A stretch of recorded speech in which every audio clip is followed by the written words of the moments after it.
Good day, my SC viewers. This is satellite media. Mr. Chinedu Michael, let us get your reaction with respect to what is happening to Amaka, a Nigerian that is based in Canada, after her conversation on TikTok went viral, where she allegedly threatened to poison the Yorubas and the Benin. Surprisingly, some people have risen in her defense, and on her own, she has said that she was provoked to anger as a result of some comment from other persons during that conversation.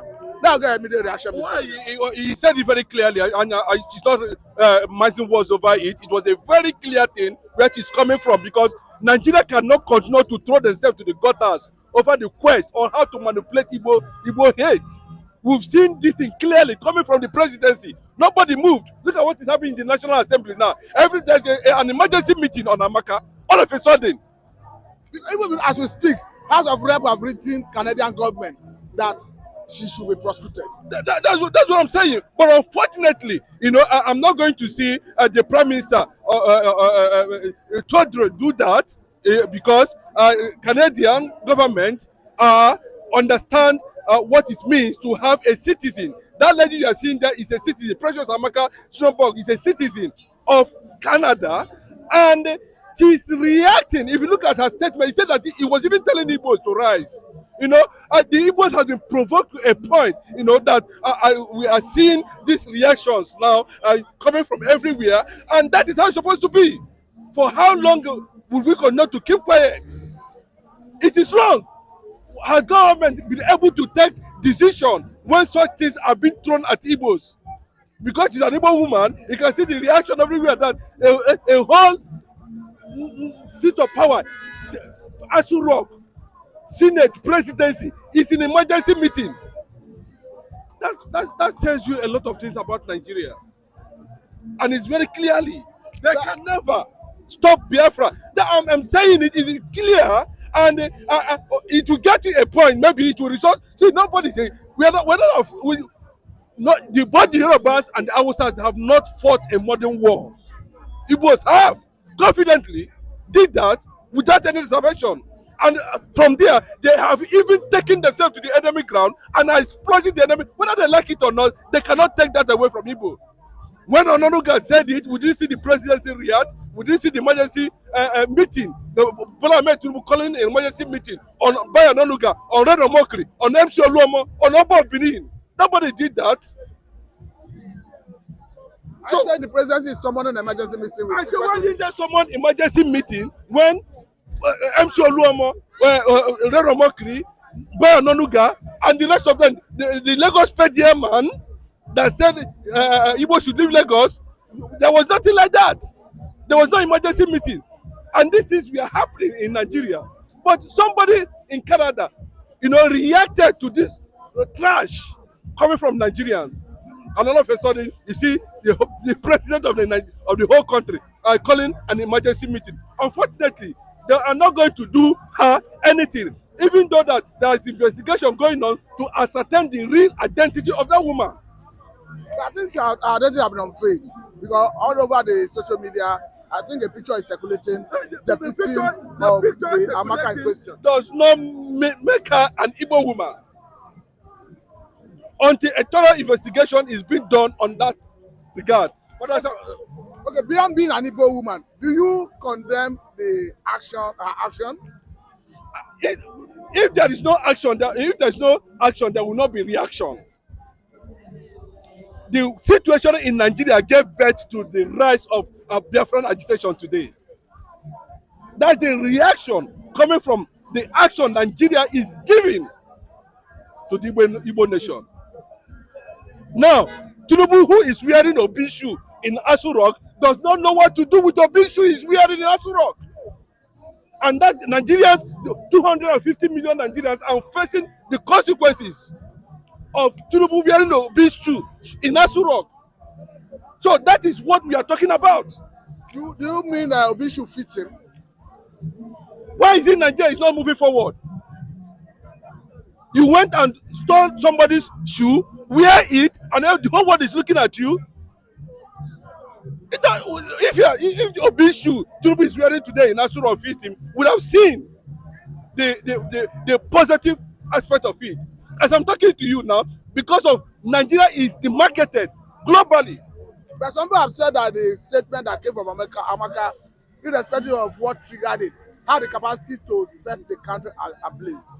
That is not true. What the one coming from the presidency said did not set Nigeria ablaze. There's somebody who is a citizen outside these shores of this country made a statement that will set the whole world ablaze. That is not correct.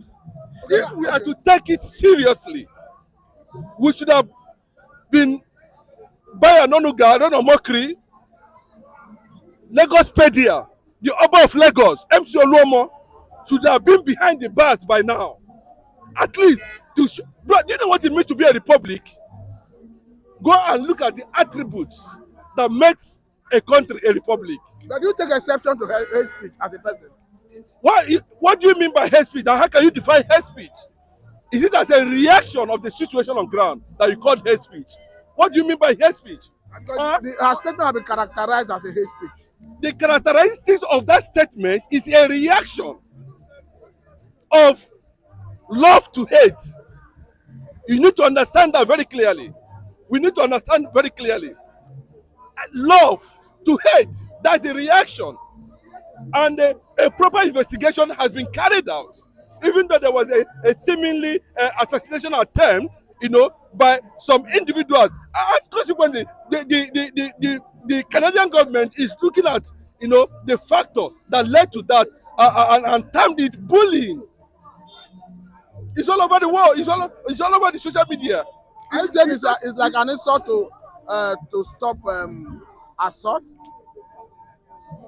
I'm gonna put it as yes. The assault on Igbo identity, to an extent, has become a questionable issue, and the Nigerian government has not been able to take that issue seriously and see these people brought to book.